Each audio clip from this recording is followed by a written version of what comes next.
बिस्मिल्लाहिर्रहमानिर्रहीम। अस्सलाम वालेकुम डियर स्टूडेंट्स, मैं डॉक्टर अहमद। अच्छा बच्चों, फिजियोलॉजी में लेक्चर नंबर 10 को हम डिस्कस करने जा रहे हैं और लेक्चर नंबर 10 में हमने बोन को डिस्कस करना है, जिसको हम उर्दू में हड्डी कहते हैं।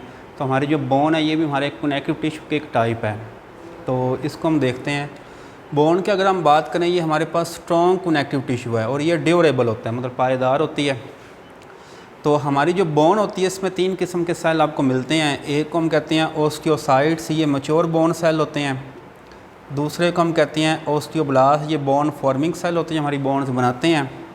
और तीसरे होती हैं ओस्टियोक्लास्ट, ये बोन डिज़ोल्विंग सेल होते हैं, मतलब ये बोन को डिज़ोल्व करते हैं। अगर हम बोन के टाइप्स की बात करें, हमारे पास 2 किस्म की बोन होती है। एक को हम कॉम्पैक्ट बोन कहते हैं, दूसरे को हम स्पंजी बोन कहते हैं। इसका बोन के पार्ट्स भी कह सकते हैं।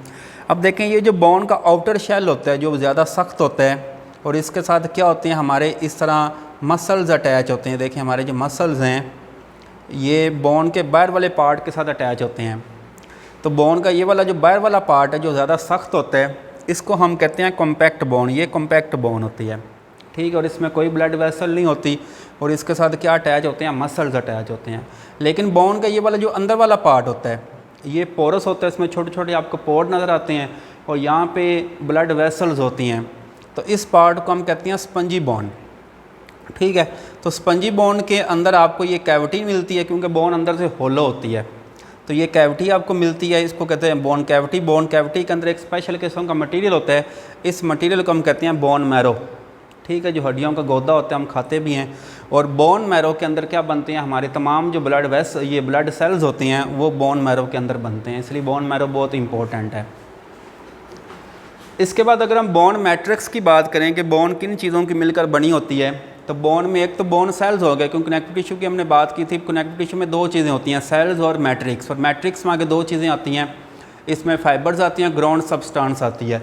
तो फाइबर्स की अगर हम बात करें तो इसमें आपको कोलाजिन फाइबर्स मिलती हैं बोन के अंदर, और आगे जो ग्राउंड सब्सटेंस है इसमें आपको कैल्शियम और फास्फेट मिलते हैं। ये इनऑर्गेनिक कंपोनेंट्स हैं, आपको इनको साल्ट्स भी कहते हैं। तो ये कैल्शियम और फास्फेट की वजह से, क्योंकि बोन में कैल्शियम मौजूद है, इसकी वजह से बोन क्या हो जाती है, ज़्यादा मजबूत हो जाती है, ज़्यादा सख्त हो जाती है, ठीक हो गया।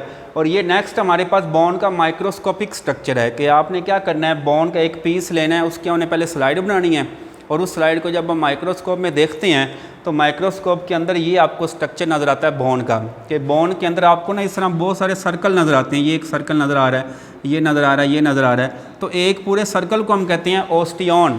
तो ओस्टियन को आप बोन का यूनिट कह सकते हैं कि ये बोन का स्ट्रक्चरल फंक्शनल यूनिट है, जिसको हम ओस्टियन कहते हैं। और ओस्टियन को हम इसका एक और नाम, इसको हार्वर्शियन सिस्टम भी कह सकते हैं। अब देखें, यहाँ से हम एक ओस्टियन लेते हैं और एक ओस्टियन को हमने यहाँ पे बड़ा करके देखा हुआ है कि जब हम एक ओस्टियन को बड़ा करके देखते हैं तो इसमें देखें आपको इस तरह सर्कल नज़र आ रहे हैं।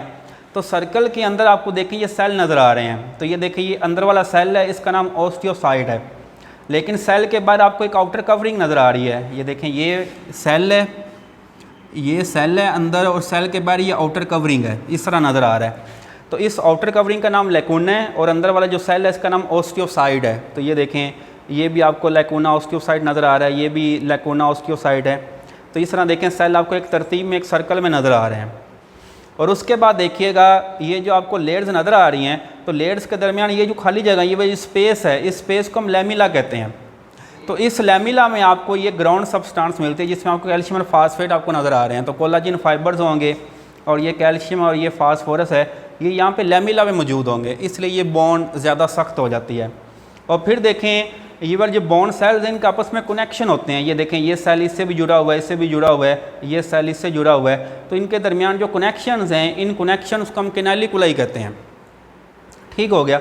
तो ये बोन का एक मैक्रोस्कोपिक स्ट्रक्चर है कि बोन में आपको ये डिफरेंट सर्कल नज़र आते हैं। एक सर्कल को हम ओस्टियन कहते हैं, ये ओस्टियन का स्ट्रक्चर है। इसके अंदर आपको लैकूना के अंदर ओस्टियोसाइट होंगे, लैमिला होगा और कैनालिकुलाई। और फिर एंड पे बोन के अगर हम फंक्शंस की बात करें, क्योंकि बोन्स के साथ मसल्स अटैच हैं, और मसल का काम क्या होता है, ये बॉडी में मूवमेंट्स करवा रहे हैं। हमारी बॉडी जो भी मूव कर रही है, मूवमेंट्स जो बॉडी में पैदा हो रही हैं, ठीक हो गया, ये सारा हमारे बोन्स की वजह से है।